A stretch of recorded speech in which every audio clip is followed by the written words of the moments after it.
Artem, seeing things from both sides Yeah. of the point of view. That seems to me an absolute core idea to Western civilization, isn't it? And anybody who ignores it uh, is not really a serious academic or intellectual. Would you not agree? Well, people pay lip service to the idea, but do they actually do it? And most people who write about Greek tragedy say, well, what's the message? You know, that ultimately we have a univocal playwright who is trying to get his idea over about the good society. So it's not in practice, only in theory would be my answer. Okay, okay. But now you also say in this book that you did experiment with sincerity and conviction in your environmental campaigning, and tell us a bit about how that worked out. Oh gosh, that was. I think when my colleagues were talking to people and getting more and more passionate, I just pointed out the more passionate you get, the more you're alienating everybody you're speaking to. And she kind of got the point eventually, but it was very counterintuitive because it's we've got deep cultural roots. I mean, my great grandfather was a Puritan preacher. You know, he believed that he was preaching as Bunyan preached, translated Calvin, and he went and spoke from the pulpit, from the heart. That's how he did it. So I've got that tradition deep inside me, and I think it's inside a lot of our culture that's how you orate. You let the word of the Lord speak through you, and that will convince. Okay, okay. And so one of the sort of deeply depressing elements of what I got from your book was that you're basically talking about performance, okay, aren't you? And that ultimately, people like Johnson and Gove were effective because they could take a whole room and make them all feel involved, couldn't Yeah, they? yeah. Whereas the Remainers couldn't make emotional arguments, just said, you should just realize this is, and they made economic arguments which suited them, and they didn't reach people in the same way. No, people are not people. People, on the whole, make decisions with their hearts and then find good reasons to rationalize why they made the decision. You know, that's the sort of broad take on human nature, which is a particular affliction of academics. You know, where academics are particularly good at rationalizing their instinctive ideas. But the implications of what you are saying, in terms of our society, is that I think we've got to a position here where performance isn't actually that important. In it's much more important that these sort of positions of power are occupied by symbols. So, I mean, in terms of Liz Truss, Rishi Sunak, Theresa May, these were very poor performers, don't you think? Yeah, And ultimately, one of the problems in our profession is that name me a CEO who can go into a room of 150 people and make them all laugh and make the moral case for doing business. no. They Um, can't do it. Do you know what I mean? they're all using PowerPoint, aren't they? Yeah, exactly. And PowerPoint is a kind of, well, I'm sincere and I'm authentic because I put up these slides. The fact that nobody can understand them, and the fact that my sentences are all 40 words long and everybody's looking at their phones doesn't matter. I deserve my job because I've got it. Yeah. So they're not taking any action. You know what I mean? They're not get taking these people in a room and saying, we are going to do this particular task and we're going to do it, pursue excellence, and we're going to achieve this in a way collectively that we'll all be proud at the end of it. Nobody really does that. Is that fair to say? Well, you're more familiar with the world of CEOs than I am, so I'll take your word for it, but it sounds entirely plausible. Uh, yeah, yeah, and I suppose the interesting thing about when people ask me what would you do for Keir Starmer to improve his performance? And one of the things I would say was that argument by Horace is that if you want to project an emotion, you've got to feel that emotion first. Okay. So I would say, go into a darkened room and listen to the lark ascending. Go and listen to, Jerusalem and I vow to thee my country, and try and whip yourself up into that kind of Englishness that Nigel Farage sort of projects, and try and get a bit of that. Do you know what I mean? Oh, And that's sort of faking it, isn't it? Really, it's kind of saying, but it's kind of whipping yourself up. So tell us a bit about why that why the Catholics would do that and Cicero would do that, and why how we've forgotten that. okay. I mean, first of all, Starmer's got to want to. I mean, he uses the word performative as a negative. The politics of the performative is something that he doesn't like, that he criticizes. So he's got this, first of all, he's got to want to be a better performer. I don't see that he does. So that's the first thing. I mean, it's partly being insincere, but you said faking. It's also about thinking your way into the mind of who you're talking to, and not just sort of, this is my message, this is what I've been told I've got to get over. It is empathy, and the people who can, the Trumps and Johnsons and so on, have got an empathetic ability to get into the minds of those to whom they're speaking. So yeah, it's not just finding it something in yourself. It's a connection that you establish. But I think that to take on those kind of leadership roles, you have to be willing to do that stuff. You know what I mean? I think it's quite wrong to be, one of the things I've experienced, I was part of the Oxford Union when I saw Gove and Johnson in the 1980s. Yeah. And you could tell then that they were going to be cabinet ministers. Yeah. Because the Oxford Union concentrates on performance. It does not. Yeah. Yes. It's not like the Blavatnik School of Government or the PPE department, which sees performance is completely not part of what they're training you to do. Yeah. Yeah. So what was the question? Well, I'm just saying to you, well, why can't the universities wake up to the fact that they're not training, they're not doing what Isocrates did in training people for leadership? The whole point of Oxford and Cambridge was that you studied rhetoric, so you went to be a clergyman, so you went to be a barrister, so you went to be a statesman, so it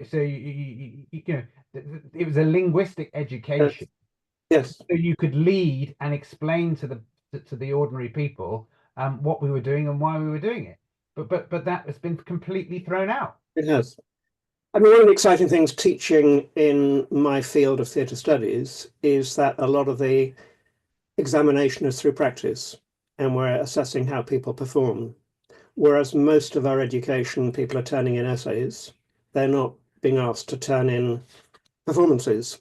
So I'm a great fan of Elizabethan education, where everything was oral and rhetoric was central, and it was understood that how you perform and how you understand and analyze language are aspects of the same thing.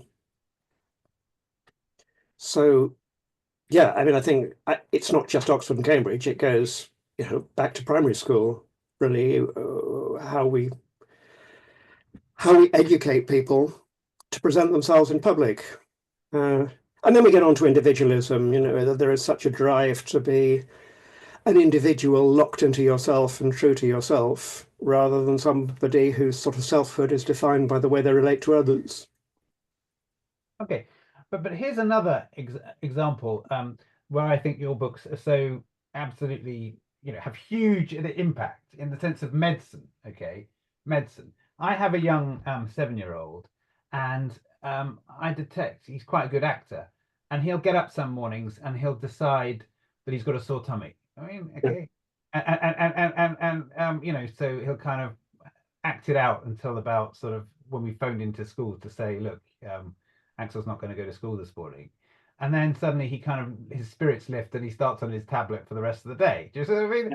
Yeah, And somebody was saying to me that they had a disabled daughter who was in a wheelchair, okay, and they have this PIPS thing where they analyze your sort of extent of your disability, and of course they keep saying to her, oh, you know, can you walk 5 meters? And of course she can't do anything.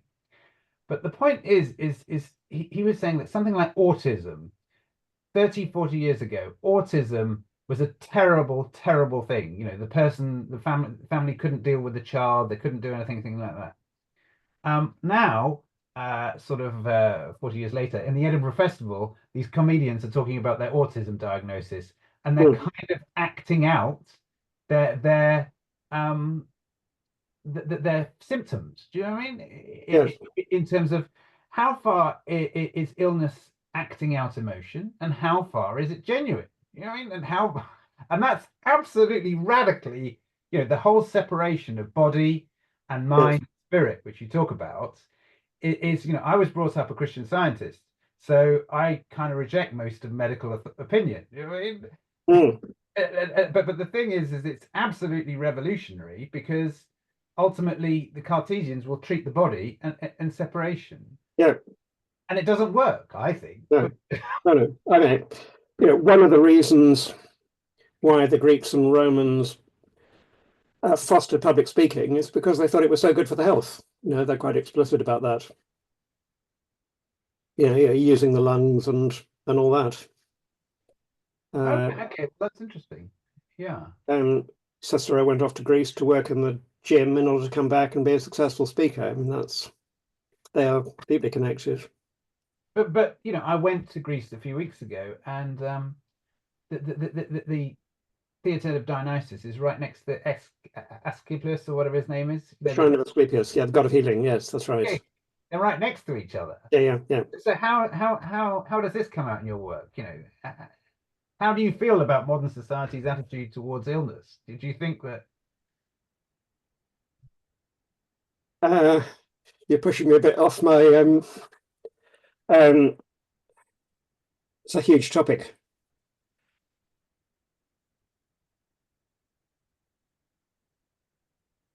Where I'm not. I think I might. How do you? I mean, why do you pick up on that one? And what did I write that? Well, I just think that the idea that we are sincere human beings who you know, in a rhetorical sense, the idea of character. Okay, you talk about how this modern attitude to acting is that I have a fixed character. Okay, Yeah, and you're looking in Shakespeare plays and finding out the character, yeah, and ultimately you're saying no. What they do is they're speaking, they're articulating, and Shakespeare wants the audience to experience emotionally the images and um, the emotional texture of the speeches. right. The modern director is saying, "Oh no, that's the motivation. That's I mean, breaking it up into a kind of Yeah, fixed character." And what I'm saying is that very early on we kind of learn to manipulate each other, like my son is manipulating yes, us, and we kind of think that I have to be, like, sincerity and authenticity is what I have to aim for in yes. society. Whereas actually the rhetorical person will say, well, actually I wake up in the morning and every situation I treat as if, how do I get what I want? So, I mean, in terms of how do I emotionally manipulate you? I'm a cool person, a gentleman, and a kind person, and I will, you know, work on analyze your character and find the right language to appeal to you, because, and I'm not worried about my fixed character because my character changes and my feelings change over time. So you've got this kind of um uh you know, Mike Lee, I was watching a thing about him, and he was saying that he develops his plays and his films around, well, we've got this character, you know what I mean, and they kind of talk to each other and da, da, da, da, da. but ultimately, I think these things are kind of limited by that. Mm. Do you agree? Tell us a bit about character. Why character is not fixed, or whatever. Okay, let's go. I mean, you're going on medicine. I mean, the medicalization of the body turns the body into these different bits, and then there's a mind that somehow operates these bits. So we lose that connectedness.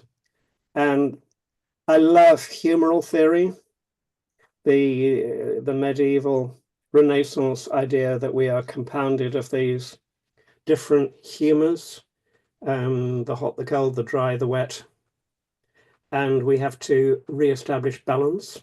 And it's such a great theory because it connects our feelings to our physical body, and it connects us as human beings to the environment we inhabit, connects us physiologically to the people we're speaking to. So it's just it's a great starting point for imagining a different sort of self and a different mind-body relationship. That was my mind tracking on the medicine question. The character question. Yeah, we've got theatre in the late 19th century, early 20th century got very hung up on the idea, well, it goes back earlier than that, the idea that you're building a character as opposed to building a set of relationships. So what interested me with Shakespearean theatre through into the 18th century is actors just having their own lines. So they can't build a character because they don't know what other people are saying about them, but they just have to respond in the moment to what other people are saying. So that's completely ditches character as a starting point for working on a role. Okay. I've thrown two quite different things at you to respond to. Okay. But what I was interested is about, when we define democracy, Yeah, that there are three levels, sort of thing. That we have the democracy of rights. Okay, that I'm a person who can go into the secrecy of the ballot box yeah, and say, I want the right to be get my benefits. I want the right to uh,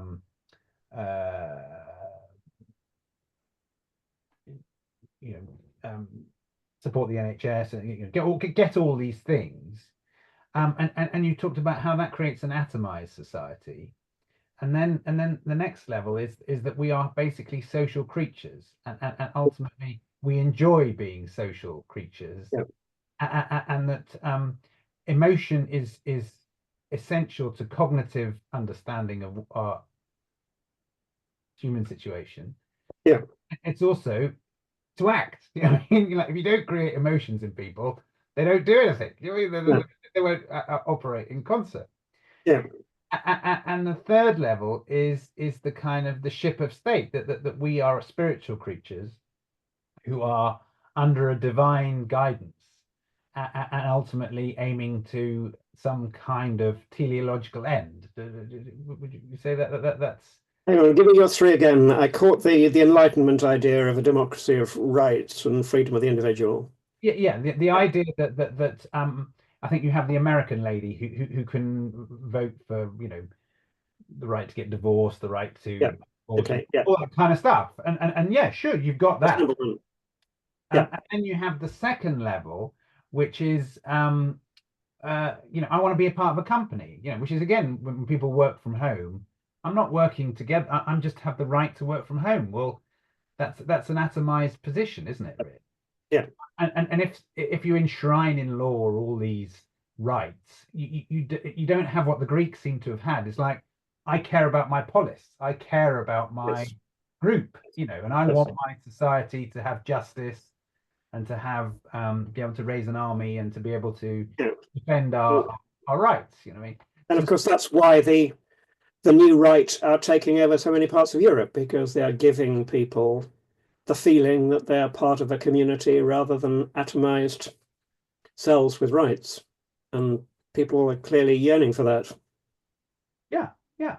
And I think the third level, which I think you kind of have a sense of, is that spirituality means that sort of we're kind of some kind of giant squid. Do you know what I mean? We all are. We're not separate individuals, Yeah. and there is some kind of relationship with the divine. Would you say that that's part of the Greek idea, isn't it? Uh, I don't. That sounds more like your words than mine. I don't think I was using quite that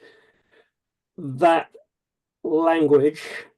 Um, I might go there. I don't think that was in the book. I mean, I say quite a lot about Puritanism and the roots of modern democracy in congregations electing their own pastor. That's something slightly different. I mean, the spiritual divine question is related to the whole sort of interconnectedness of human beings. It's related to environmental questions about um, our connectedness to the environment. I've just been reading this wonderful novel by Richard Powers. You come across an environmentalist, Playground, which is set in a Tahitian atoll where they all have to vote on whether to basically to accept the modern world or isolate themselves in poverty. And it's an exercise in democracy. And then eventually they let children vote. And then the children say, why can't we let all the fish on the coral reef vote? So that's going into the sort of raises, in a way, the existential question of, who has these rights? Do children have rights? At what point do children have rights? Where does the sort of human right to life shade into the wider life of the planet? Yeah, so if you're going to push me in a cosmological direction, that's where I might be going. Well, I just think it's interesting to see what I think a lot of what you bring up in the book is a perspective on democracy that we don't really have a discussion about, in the sense that, you say that Greek theatre seemed to be a bit like the Today program. It was what shaped collective opinion. Would you Yeah. say? And everybody took part. Um, yes. I mean, okay, on the divine, I mean, Dionysus is a really interesting and important figure because he is a sort of personification of group emotion. Clearly, group emotion is a hugely powerful force in the political arena. How people are infected by the emotions of other people around them. So having that god really allowed them to focus on that particular aspect of the human condition that really, Freud touched on it briefly, but on the whole, we don't have the tools to deal with. But so Greek tragedy did clearly create collective emotion, but it also created controversy and division as well. People said outrageous things in Greek plays where not everybody is going to agree. Some people are, can you mean that? Do I agree? Don't I? So my argument about why Greek theatre was so valuable to the functioning of democracy is that it taught people to understand bad arguments and understand manipulative rhetorical strategies. And it was a situation, I mean, it's like today, people with money can control the media. They get their message out, Greece was the same. People with money could buy highly skilled teachers of public speaking who would give them the skill to get their oligarchic self-centered policies approved. What theatre did was it gave citizens who had no money a real education in how public speaking works. And that was a real protective strategy for making democracy function, that ordinary people could judge arguments without having a high level of schooling. Okay, but didn't it? You are picking on the the anger of the Brexit referendum was that the people voted for something that was supposed to be madness. You know what I mean? It's economic suicide. Whereas actually, over time, you begin to see, well, my German friend would say, well, but the British were ahead of their time. This thing is falling apart, and the British could see that and did the right thing. He's a circle speech. So it's not as if he's a kind of. I mean, the thing about Greek theatre and Greek democracy was that everybody gathered in one space, and that shared arena is disappearing. Television was to a certain extent a shared space, and then that's giving way to other media where you flip to the channel or the version of the news that you want. So that's when it ceases to, that principle ceases to work, because you don't, in the Greek assembly or a Greek law court, people could lie to their teeth, but they could challenge each other's lies in front of the same audience, and the audience had to make up a judgment. Whereas we no longer have that sense of all of us gathering in the same space. I think I say in that preface to my book that I live in Oxford, where nobody would dream of putting up a Leave poster. The Remainers are all in a different part of the country. You have no glimpse of what other people are thinking. But also, you talk about the educating disembodied minds. Yeah. And I think that's a serious problem, in the sense that, like you say, people never go into a room where they meet, reform supporters, and therefore they dehumanize them. They say that they're all Nazis or something like that. Yeah. Whereas if I live in a town where reform is basically on the rise, and the complete polar opposite to Oxford. Yeah. And I find it hard to find anybody who's a Remainer. Do you know what I mean? Yes. But when you hear some people be so, say Farage is deplorable, that's a real part of the problem. Do you know what I mean? Yes. Yeah, and there's no easy answers to that one, but absolutely, that's the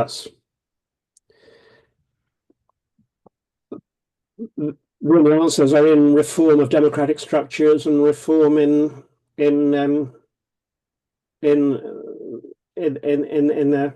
medium.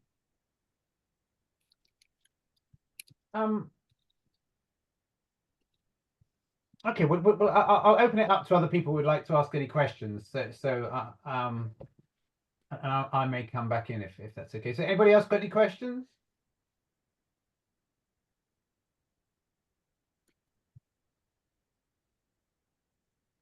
Not sure who I'm speaking to. Wendy, have you got a question? Yeah, sorry for the lawnmower noises behind me, if you hear them. I'm really interested in this idea of what have we lost by losing the shared space? Because I'm also interested in the ideas of Neil Postman, who wrote Amusing Ourselves to Death. And it seems to me part of the reason we've lost the shared space is because we're all off amusing ourselves all the time with our tablets and our social media and everything else. So what are we losing with losing the shared space? Yeah, I mean, you can amuse yourself in different ways. You can amuse yourself at a football match where the whole community is gathered. So losing, yeah, what can I say? Losing everything. I mean, a lot of people have been over this when everybody disappears into their tablets, and it's just so incredibly hard to you can't stop yourself getting fed the news items that make your blood boil or give you a warm blow. I don't know any tricks. I try, but it all gets thrown at me. But it's not the amusing yourself; it's how you amuse yourself. I'm doing a conference next week where I'm talking about carnival and carnival. That's sort of the Trump Johnson sort of versions of the carnival archetype, and it's quite important that progressives are not simply the forces of Lent who spend their whole time saying don't, don't, don't. So this sort of tirade against people amusing themselves, I think, is a kind of one to be wary of. It's the sort of the killjoy approach that can have quite big repercussions.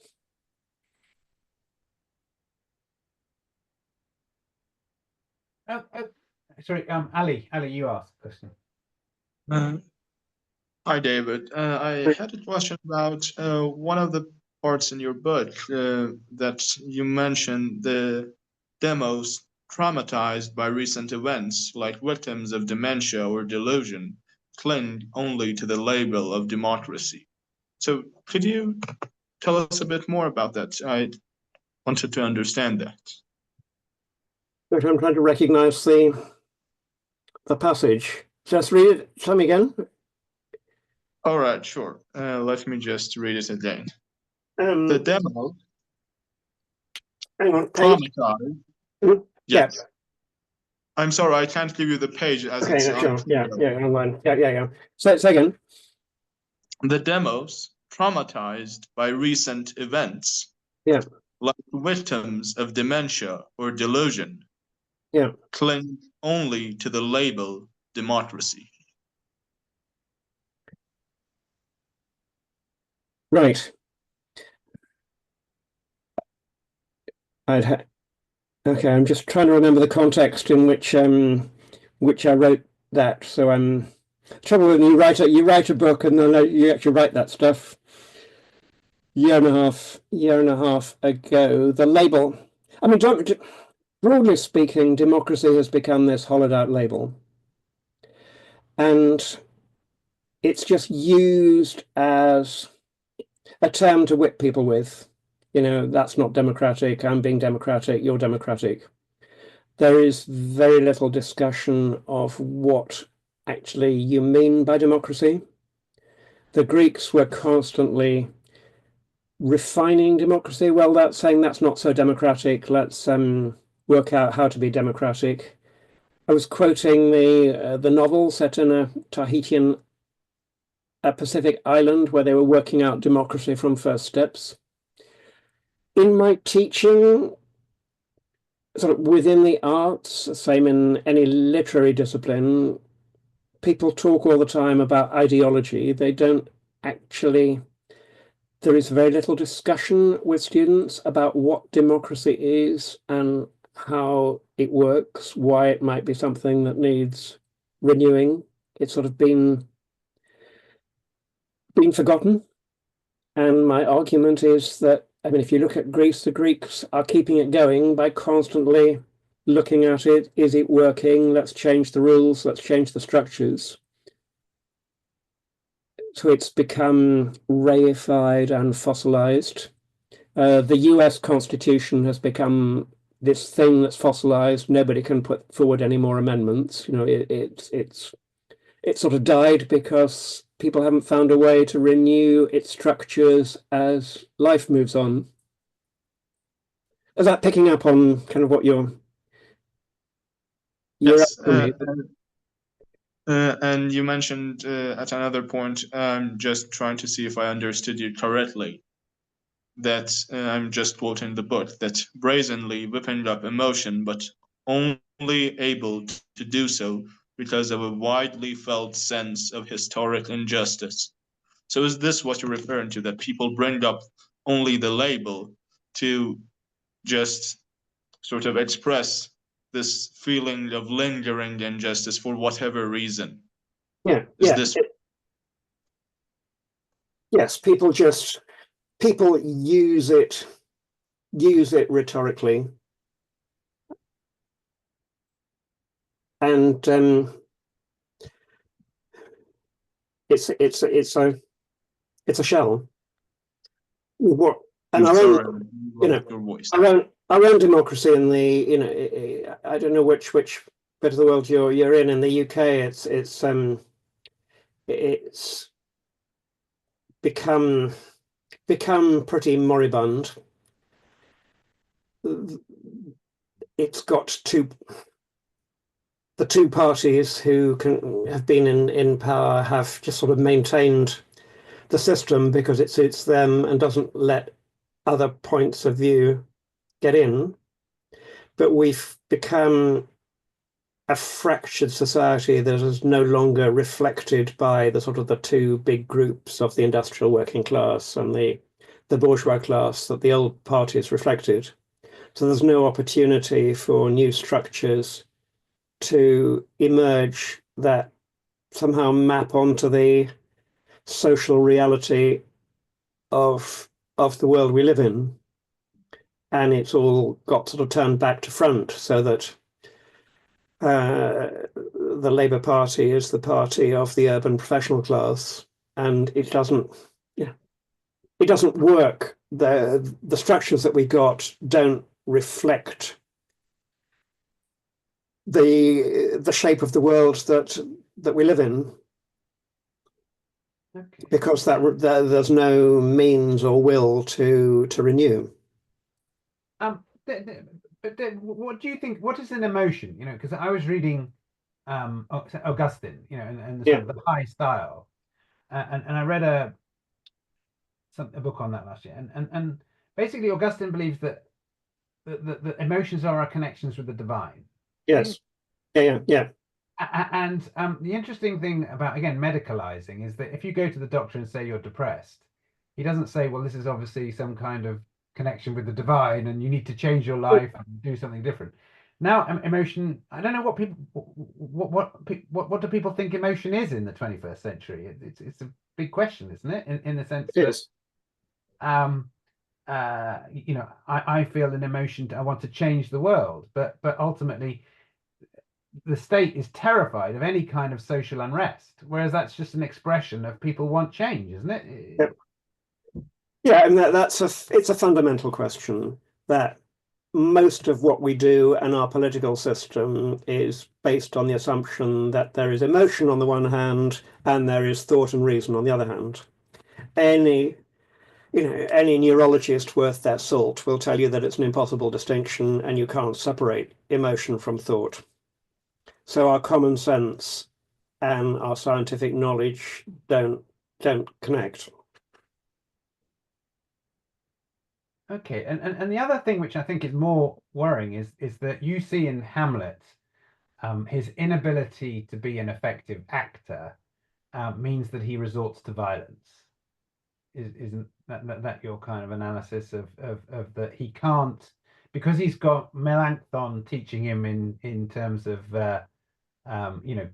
performance is not a factor, and that he has to be authentic and sincere, that ultimately he can't act until it's too late, and then and you're kind of saying that if these characters, one of the things about fencing, when I was thinking about fencing, I'm thinking that the problem of these technocratic politicians like Starmer is they're not like Jeremy Clarkson. They can't sort of skewer Farage. I mean, they haven't got the rhetorical ability to kind of humiliate these people and just kill them off before they rise. I mean, because they're inarticulate, and this, it seems to me, is a really important lesson about rhetoric in the sense that it is an alternative to violence. Yeah. My take on it, this is in my book, The Player's Advice to Hamlet. My last chapter, I focus on Hamlet and fencing and Hamlet learning to fence. So is that resorting to, I suppose how I see it is Hamlet discovering he has a body, All right. and the body and mind actually connecting in that final part of the play, which is why he is able to act.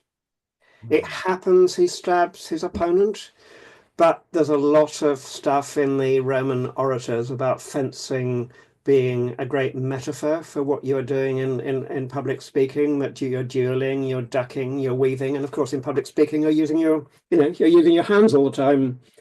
So it makes perfect sense.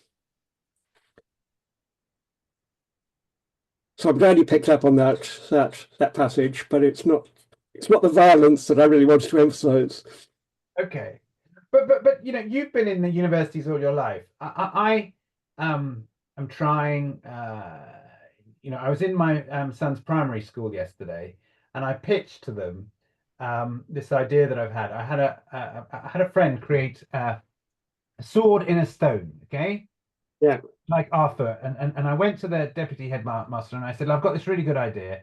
My son's class are leaving primary school, and what I want to do is I want to have a theatre, and I want to the kids to come forward, and because we need more ritual, more ritual than acting out.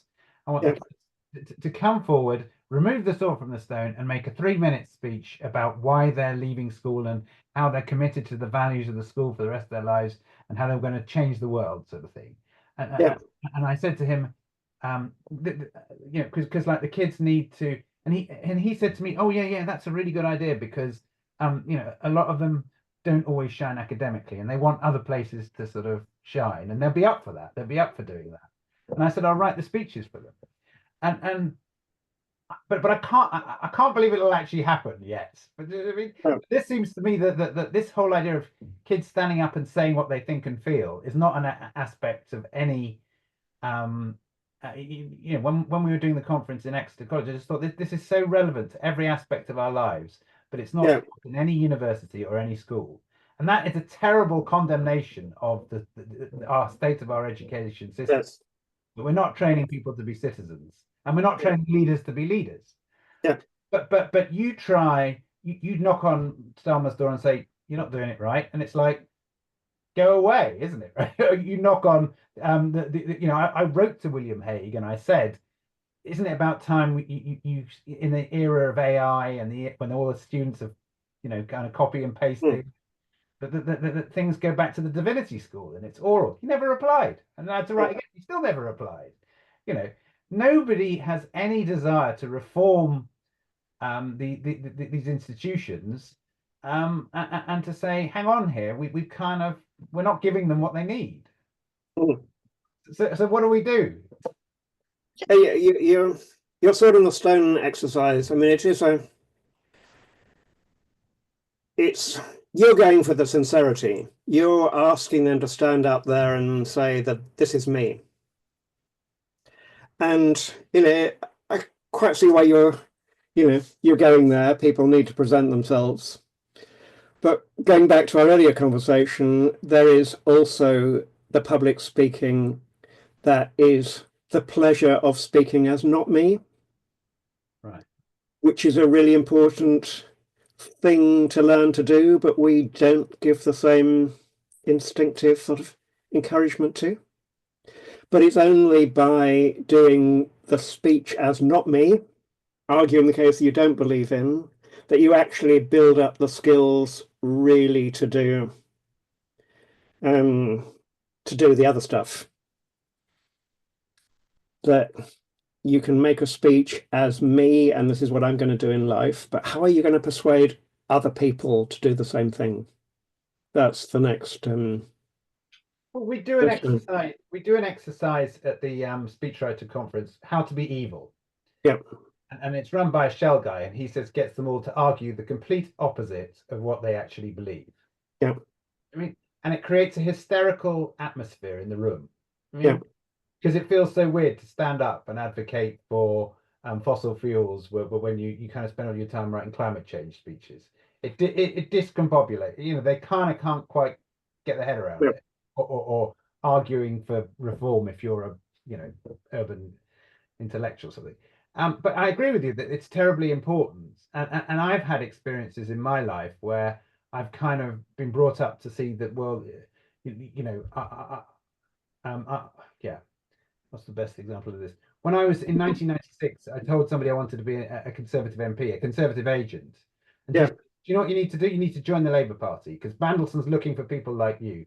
So I did a really, I did, and I was totally shocked. All these Labour people are really nice, and they were much kinder and helpful and more respectful to you than the Tories were. And you went to the Fabians, and it was like highly academic, and it was huge fun. You know what I mean? Yeah. And that completely wrecked my sort of sense of like, well, I'm a Tory and I stand with Jacob Rees-Mogg, you know. Yeah. Yeah. Yes. Brian, one thing. So also timing, though, Brian.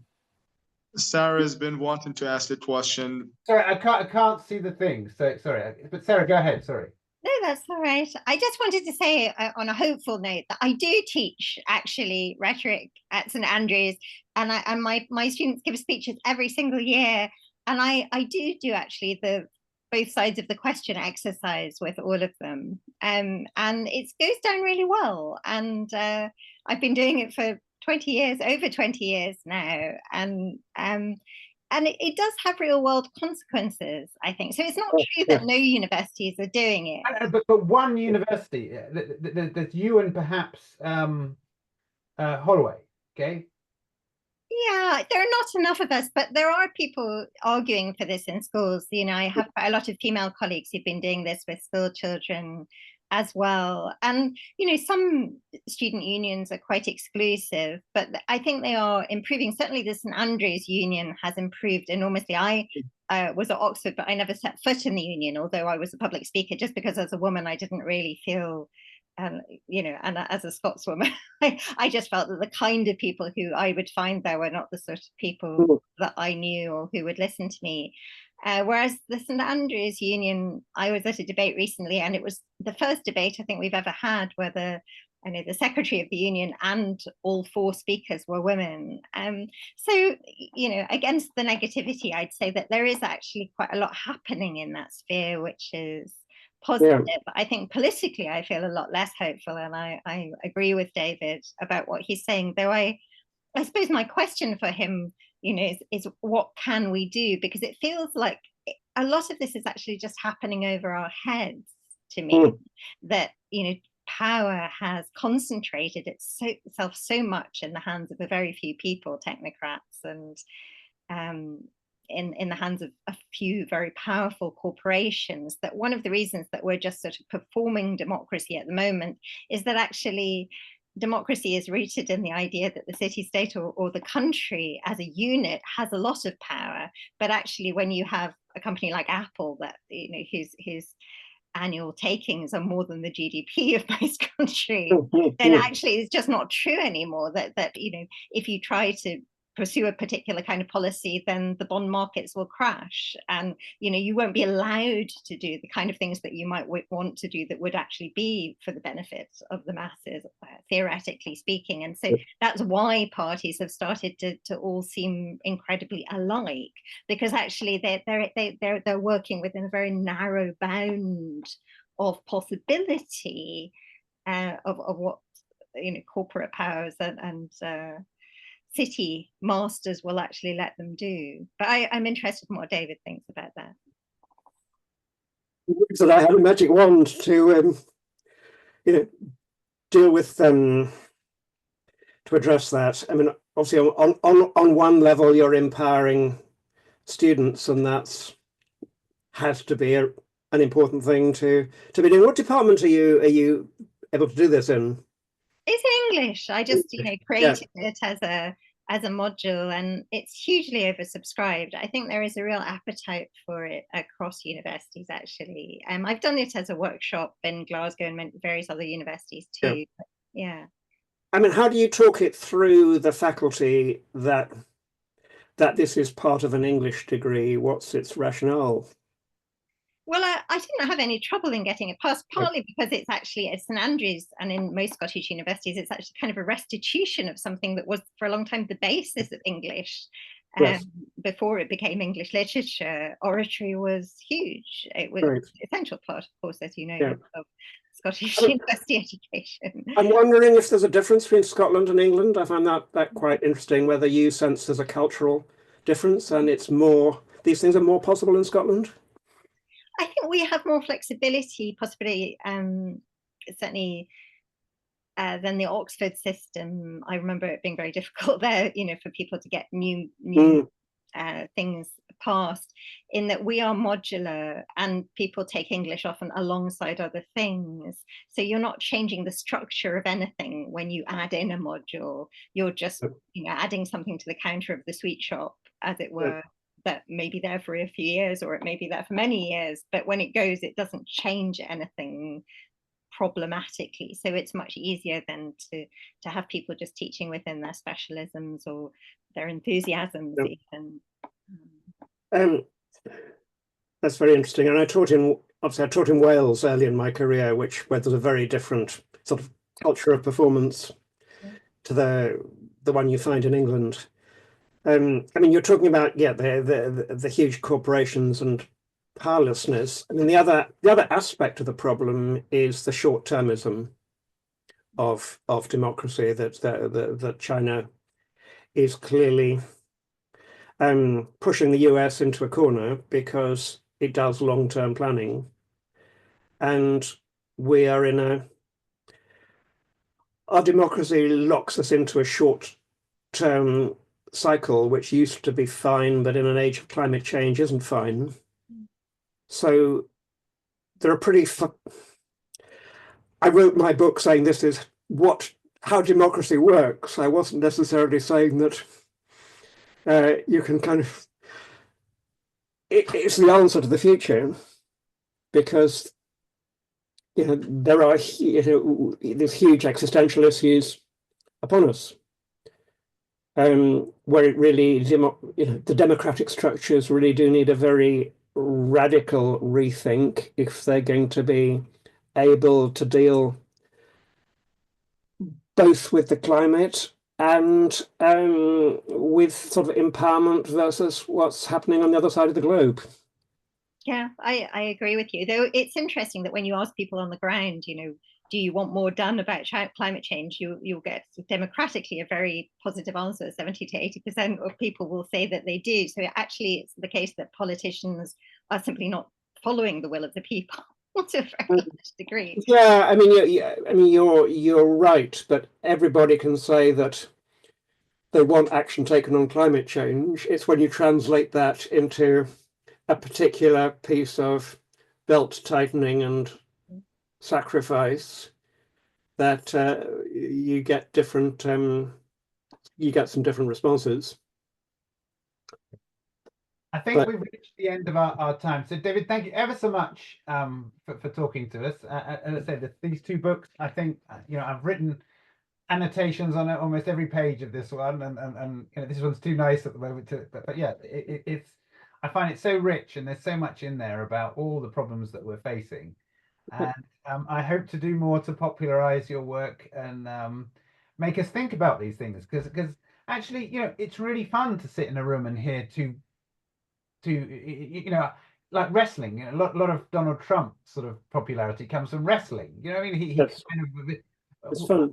I'd love to be an impresario of kind of wrestling matches between two extremes. You know what I mean? It's just getting them in the room. I mean, in academic culture, we don't argue with each other any longer because we might hurt someone's feelings. Right. You know, it's. I agree with you. Or you might lose your job. Yeah. It's quite deep-rooted, this one, but it's been fun. Thank you. I mean, I thought I was just sort of eavesdropping in and sort of on what you do. I wasn't expecting you hadn't quite grasped you were going to interview me for now, but it's been fun. Great. Okay. Well, I hope we can continue this relationship and speak to you again sometime. Okay, brilliant. Thanks very much. Thank you very much. For your question. Thank you, bro. Thank you, David.